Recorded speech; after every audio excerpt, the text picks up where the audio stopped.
You may be asking, what's the difference between the two types of loans? Well, that is a great question.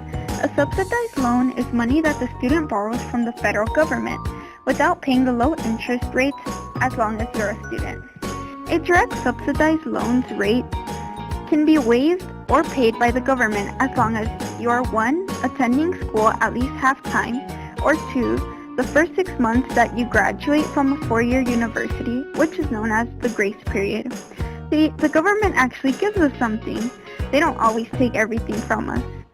On another note, the federal government can only issue the undergraduate student a loan of $5,500 at the most if the student meets the financial needed indicated on the FAFSA application.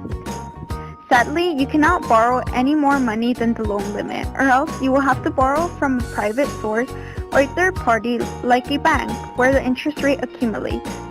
Depending on the school you're attending, they determine how much you can borrow. The criteria for the amount of the loan that can be borrowed is based on the year of attendance and whether you are an independent or a dependent student. In addition, there is a limit to how long you can receive yearly direct subsidized loans. The limit for receiving your loan is as long as 150% of the published length of graduating or finishing your schooling. For instance, you cannot keep on receiving this type of loan if you do not finish within the 4 years to 6 years that you were planning to graduate. On the other hand, unsubsidized loans are federal student loans that do not require any evidence of financial need, but you are responsible to pay the interest on the unsubsidized loan, even when you're a full-time or part-time student. This time around, no one's got your back, so you have to grow up and take responsibility. When taking out an unsubsidized loan, the interest on the unsubsidized loan will accumulate if the interest is not paid and will be added to the principal value of the loan. However, there is no time limit towards receiving the unsubsidized loan, so you can keep on borrowing the unsubsidized loan for as many years as you want, but paying the interest will be the death of you. In accordance to Sarah's situation, she will have to take out the max amount of money she can borrow from federal student loans, $5,500, where there is a limit on her subsidized loans valued at $3,500. The $2,000 she has left over will be unsubsidized and have a 3.76% annual interest rate.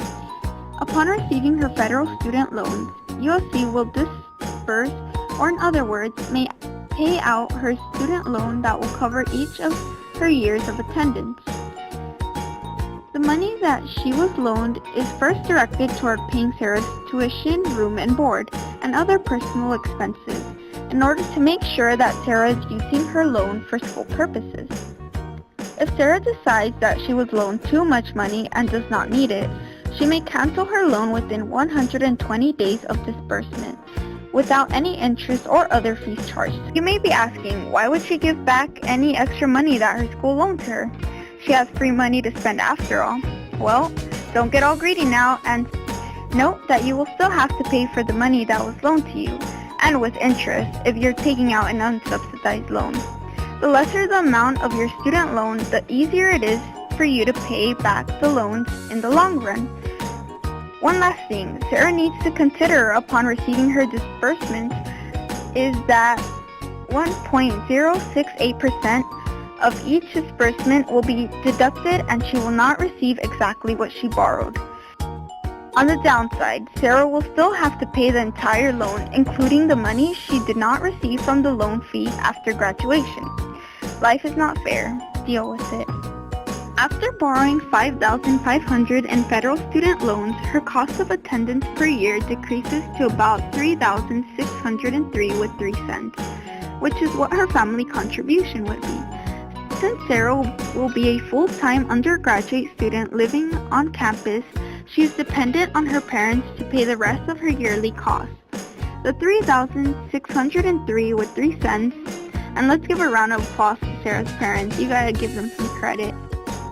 They are paying off the rest of their daughter's cost of attendance with their own money. Don't worry, Sarah's parents. Sarah will pay you back eventually. Created using Powtoon.